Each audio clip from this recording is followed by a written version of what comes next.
Originally from Karachi, Pakistan. My first job was at the City School, Karachi. I taught for a year as a high school teacher when I was 17. Did my undergrad, graduate in IT, mathematics mein, and then in computer engineering. And after that, I joined Intel. Worked there for several years until I felt that Scott Adams was making Dilbert cartoons about my existence, and then I decided to leave cubicle land and move into entrepreneurship. This was in '99, and I have done a few startups since.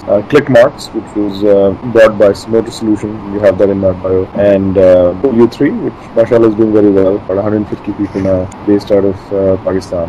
Verisym, which is a software testing tools company, based out of the Valley, and then my current venture, which is Secret Builders, which is an online virtual world, education world for children. Yeah, no, that's a fair question. Although, having said that, when Club Penguin was bought by Disney for $700 million. Webkins has done well.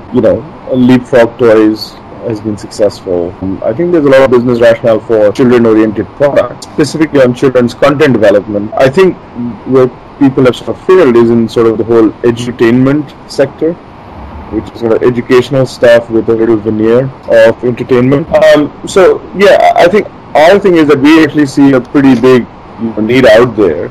From both the business sense as well as the social impact sense. So our first sort of focus here was, I as a parent, now have 3 children, looked out on the internet and in the lives of my kids, library, school, TV, and I felt that all the role models from human history, creative role models, historical, fictional, literature, art, music, all of those people have disappeared from our lives. Right? We are not surrounded by Chaucer or Ghalib or Fez or Dostoevsky, or for that matter, Macbeth and so on and so forth. So, what we are surrounded by, we all know, the noise of pop culture kind of is drowning out pretty much all the other sounds.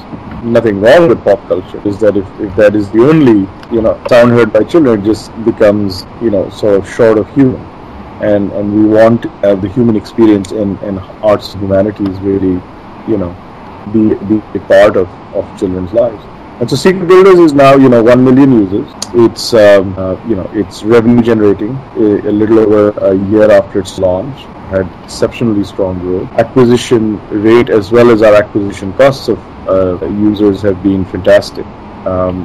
We've raised over 4 million in funding. We've grown to about 24 people in the company, with offices in Bulgaria and Pakistan and in Silicon Valley, California. So far, I actually felt very pleasantly surprised when we hit some of our numbers. Our first was that we would get to 250,000 registered users within the first year. You see, we did not have the budget to go out, spend $100,000, $200,000 a month buying users. If you do that, you can get as many users as you want. But we did not do that. We went through schools and libraries. We went through affiliates on the web. We went viral word of mouth, and it took a lot of effort to get to where we are.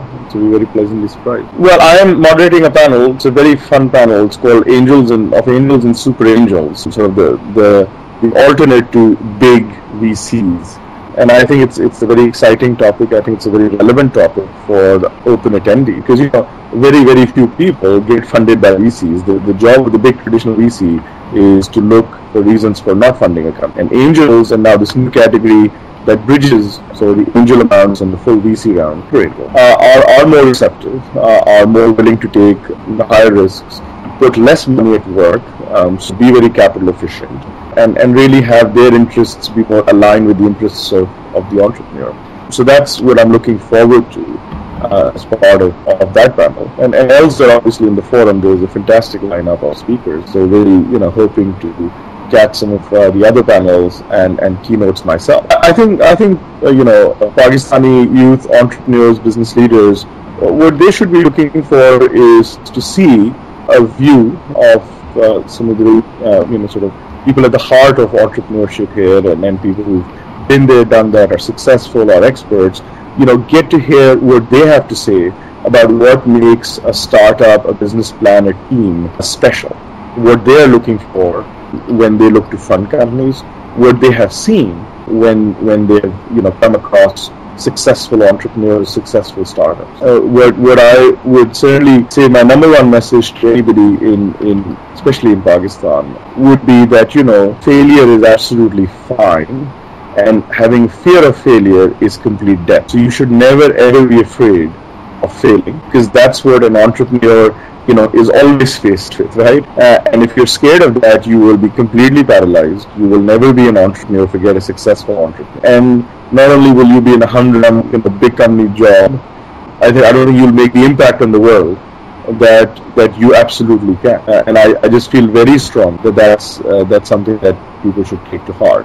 Go out there and be completely fearless. I am very excited about Open. I was one of the founders of Open Silicon Valley. I worked with an incredible group of people for the last 10 years. OpenForum started in over 5 years now, and it's had just a fantastic history with one amazing speaker after another. And I am actually very excited about this year's forum. Particularly, I want to hear Iqbal Qadir, who is with Grameen Phone, speak.